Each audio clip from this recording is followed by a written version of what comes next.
everyone, today for How To Tuesday I'm going to show you how to sew a button. My husband actually lost his button off his pair of shorts the other day, so this is perfect to show you. If you still have the button that fell off your piece of clothing that you need to fix, of course use that. If you don't, like in this case, my husband doesn't know where his button went, you need to make sure you have a button that fits. So I have 3 buttons here. The first button I pulled, it's too big, so it doesn't want to work. So this button looks like it might work, but, oh, it does, okay. And this button, yep, so both these buttons work, so I can use either one. Neither of them are exactly like the button that was on here, but we'll make it work. So I'll do this button because it's closer. Okay, so the first thing you're going to do after you have your button, of course, is get your needle and thread. So I'm just going into my sewing box, getting my needle. Actually, I'm going to get my thread first so that I have a place for the needle. You don't need a ton of thread. I usually do like a half arm's length, which gives you more than enough. So if you're holding the spool of thread, I go up to my elbow.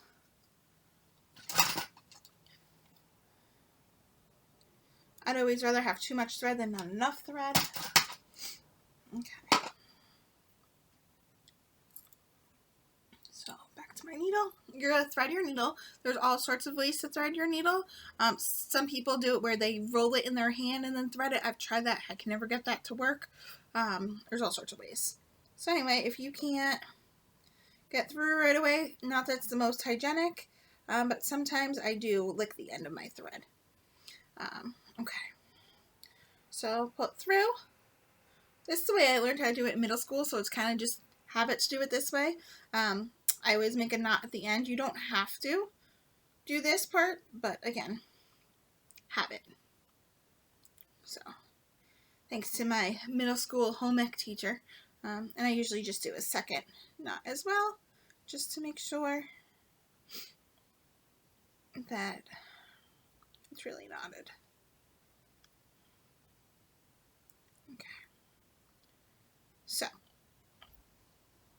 if you have, depending on where you lost it, I can still see some of the string from where the button fell off.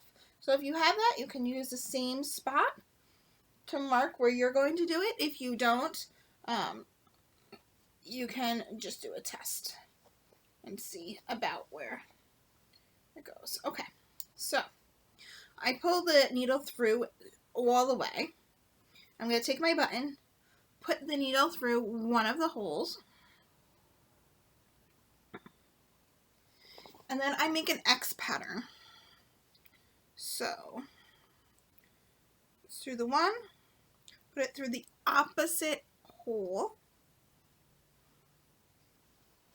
pull through to the other side. Now, before I go any further, I don't know how well you can see that. Before I go any further, I always check my button to make sure that it really is in a good spot. So you can see, yes, the fly would close properly. There's no bunches. It's not overlapping anywhere. So you want to make sure your button's in the right spot before going too far.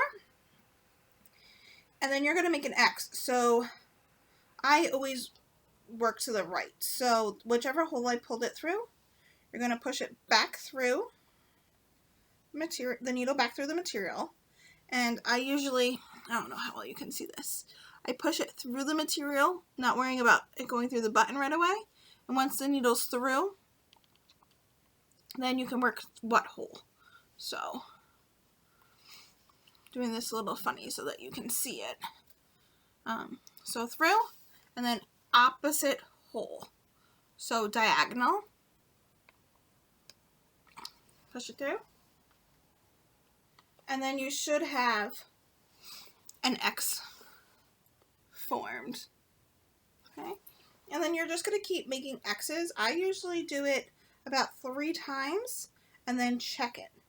What you want to make sure you do is you want to make sure that you have the button on there that's not going to fall off again, but at the same time you don't want it so tight that you can't maneuver the button at all. Because if you can't move the button at all, it's going to be hard for you to actually use it as a button. So, and again, I put it through material first,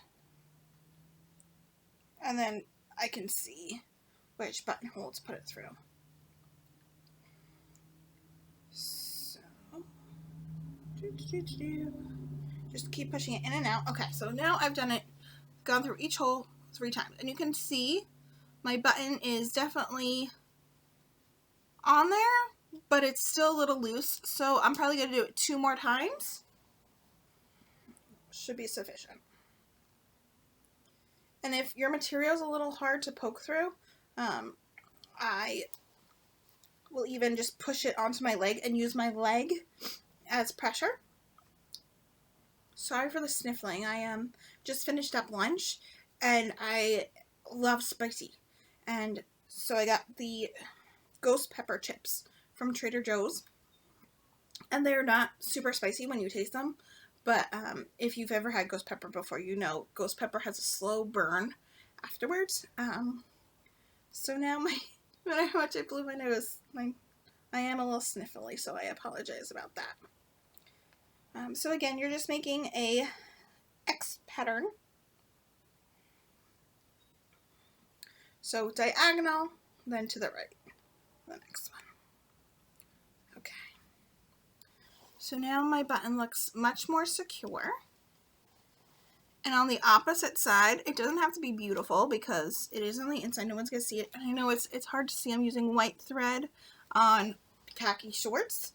And that's another thing I forgot to mention. Make sure that your thread is similar to the thread that's already used. So you're going to push the needle underneath stitches that you've already made and make a knot. So push through so you have a loop and knot it. And I usually do that 2 or 3 times just to make sure it's super, super secure. Again, I'd rather do it an extra time or 2 than have it fall out. And when it gets towards the end, sometimes it gets a little tricky because your string being so short. Okay, so once you have it on there, you can snip off the extra thread. I'll throw that away in a minute. Put my needle back. This is my little sewing box that I have next to me. And there's a pin cushion on top, which is what I was putting my needle in. If you don't have it, put it wherever you keep your needles. Okay, so my button's on. And then we're going to test it. It pushes through. I usually give it a little tug to make sure it's secure. And sure enough, it is. And that's it. So hopefully you were able to see that well enough. And if you didn't know how to sew a button before, hopefully you'll be able to do simple things. So simple sewing projects with buttons, whether it's fixing your pants or a shirt or whatever. If your button only has 2 holes, you're obviously not going to be able to do the X. You're just going to go back and forth through those 2 holes. Again, it depends.